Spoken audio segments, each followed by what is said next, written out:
All right, for this trick, I'd normally, if you were actually here, I would let you shuffle up the cards all you wanted, do whatever you wanted with them, cut them, shuffle them, mix them face up into face down. Obviously, I'd have to undo that later, but do whatever you'd want with the cards, and then I'd start the trick by executing a magician's perfect shuffle. Now, magicians can do perfect shuffles, one card into the other. It takes a lot of skill, but they can do it. And in this case, the application of this perfect shuffle is to make a rubber band gun.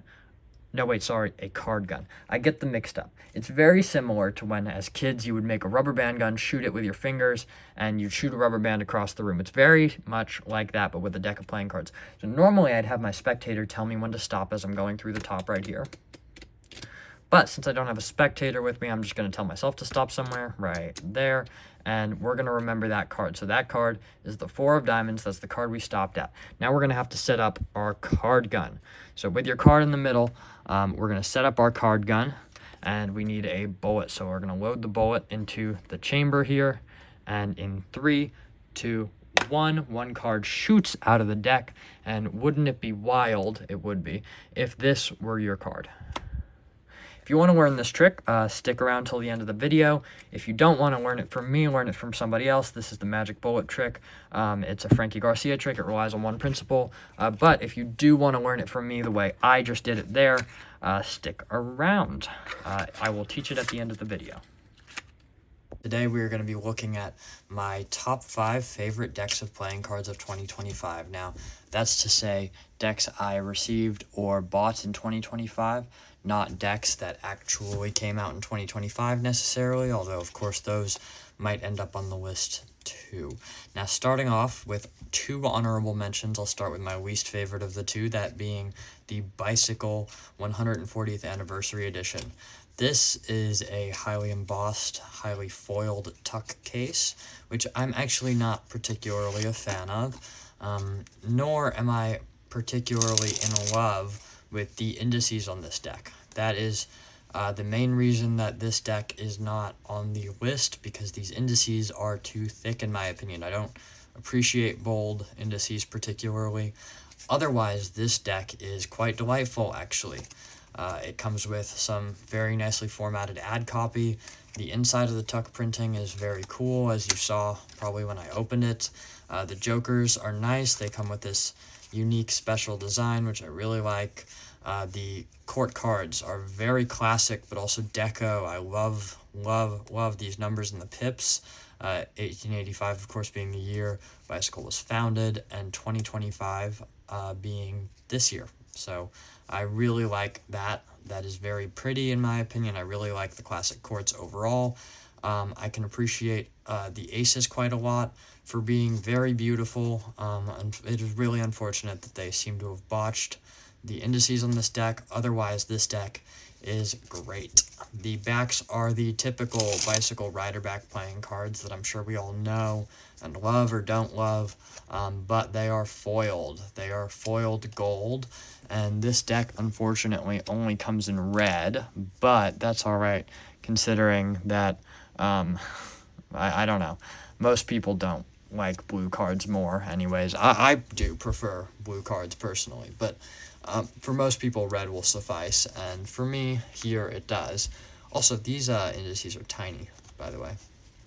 That's another thing that really bothers me about this deck, actually, is the inconsistent indices too.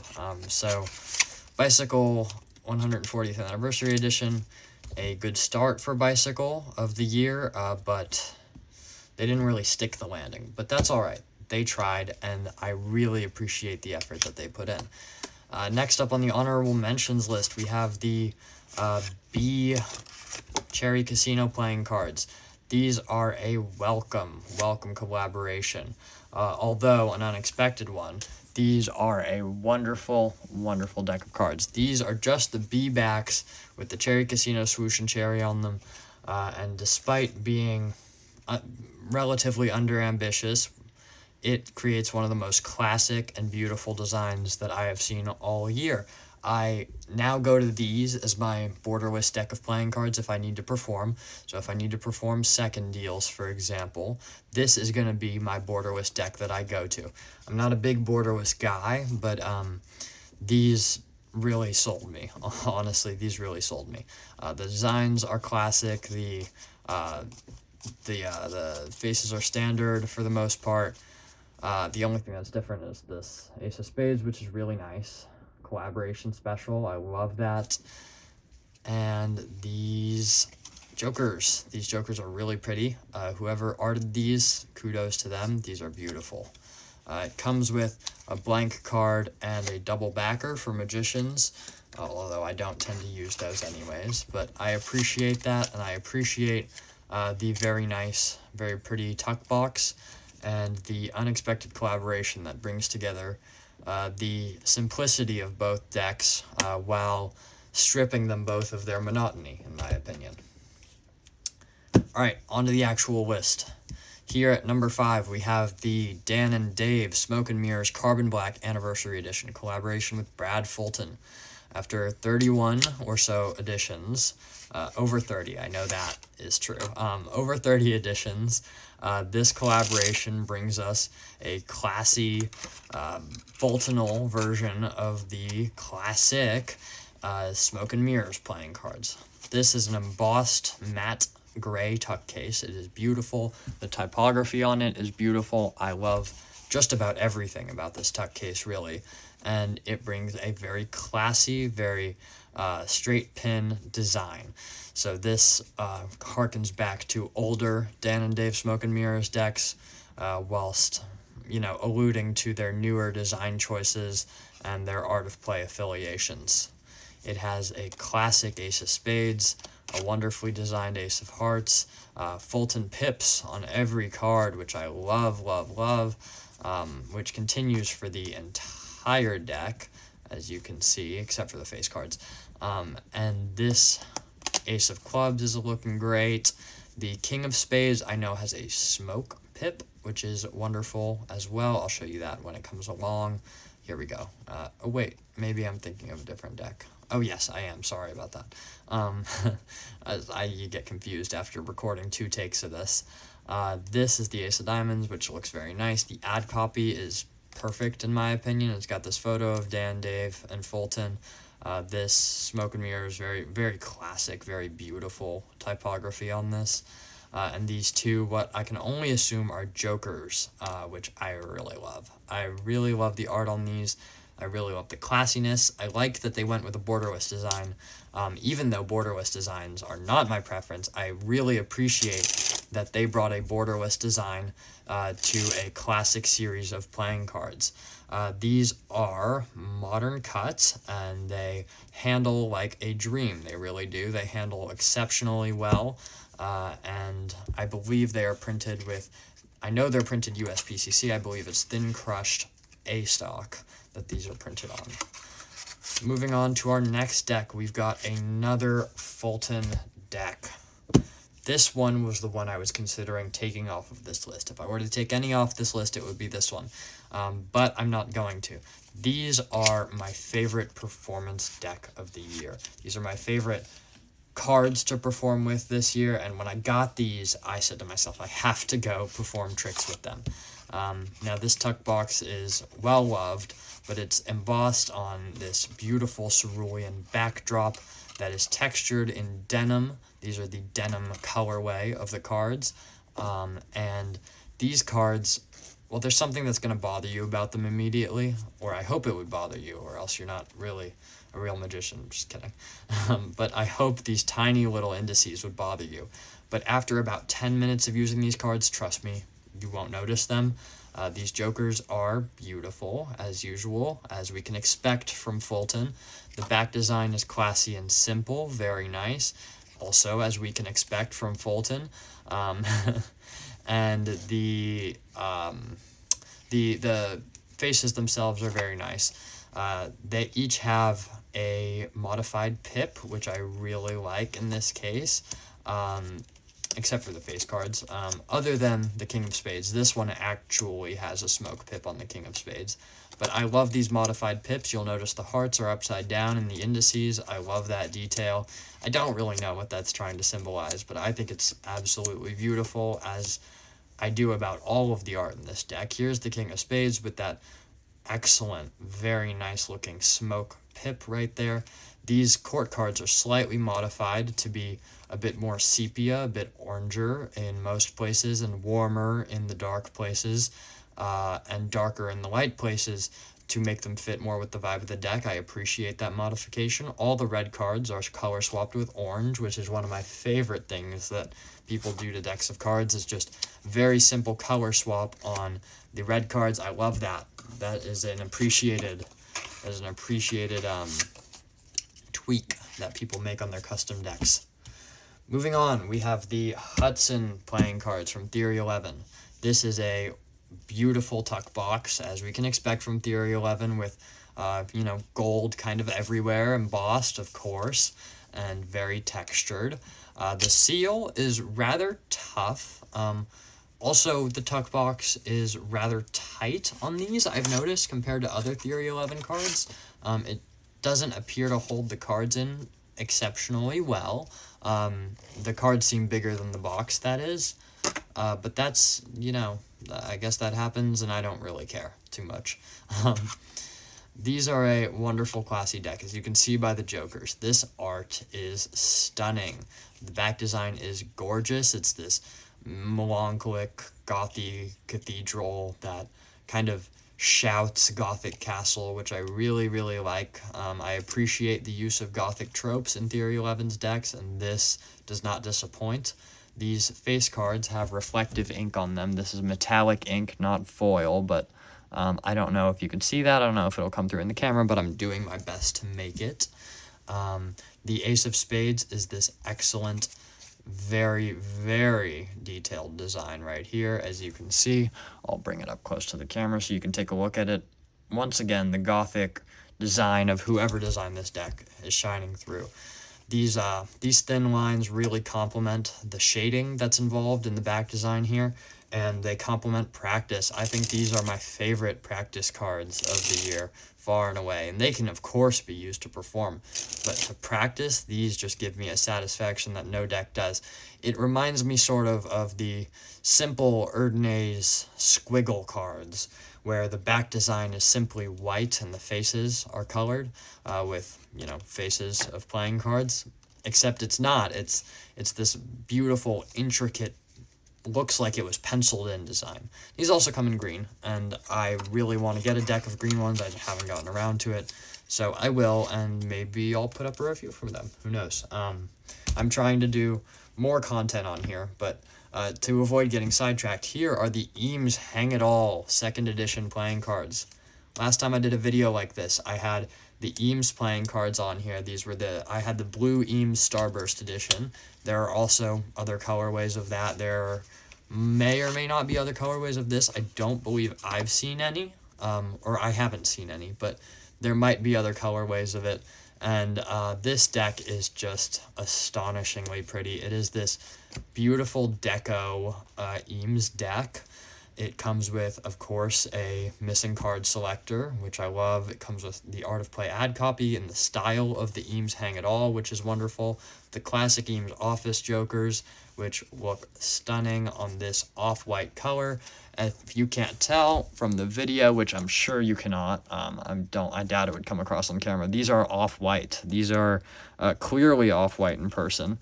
And this excellent shade of green, this kind of jade that punctuates the back design, is perfectly complementary to the off-white. So you end up with this wonderfully, I don't even know what to call this color scheme, but it's not complementary, that's for sure, but it's some sort of visually appealing color scheme of tan and green, and they are complementing each other to make a wonderful asymmetric back design. So I love the one-way back design on this.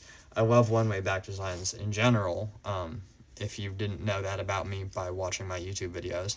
And the faces on this deck just make it even better. Each node on these designs represents one rank in the faces.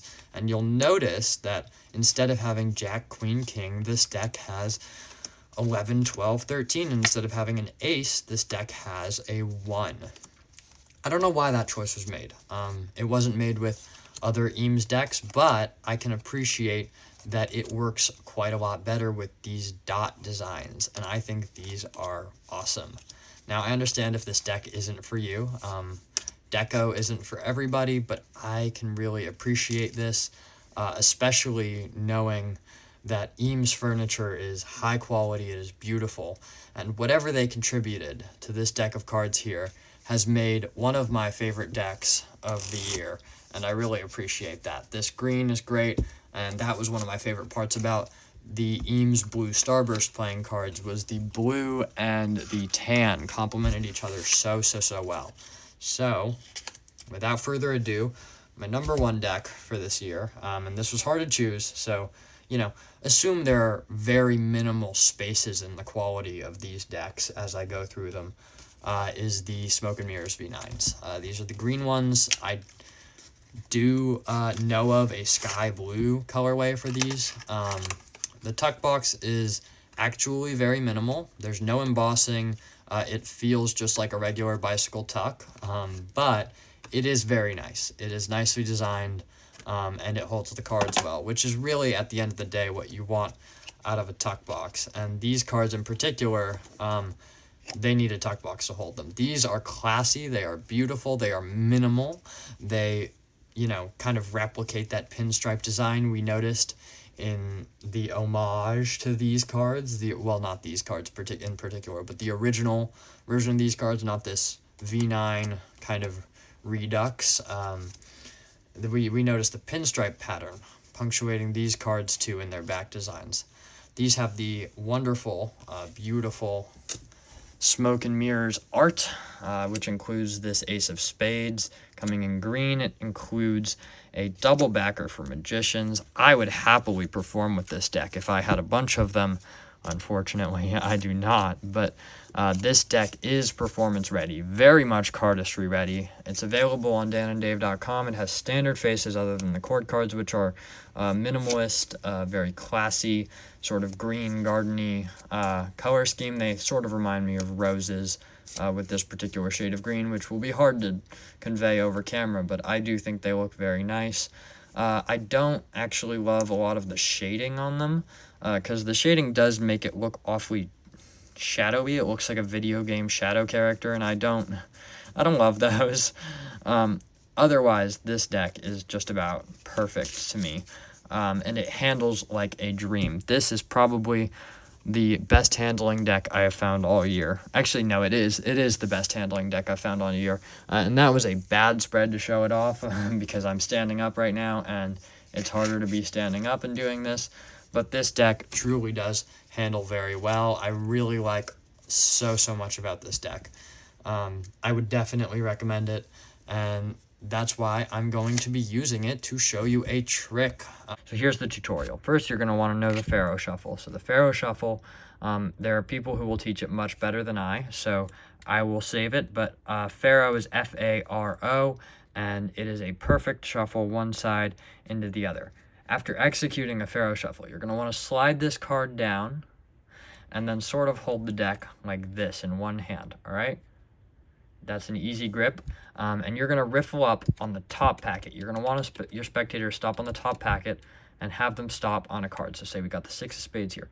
Now, as they're looking at that, under the guise of giving them more clarity and allowing them to see the card, you're going to slip your pinky right into there, get a pinky break right on the bottom packet where that card was, and then you're going to keep riffling. You can go through whatever.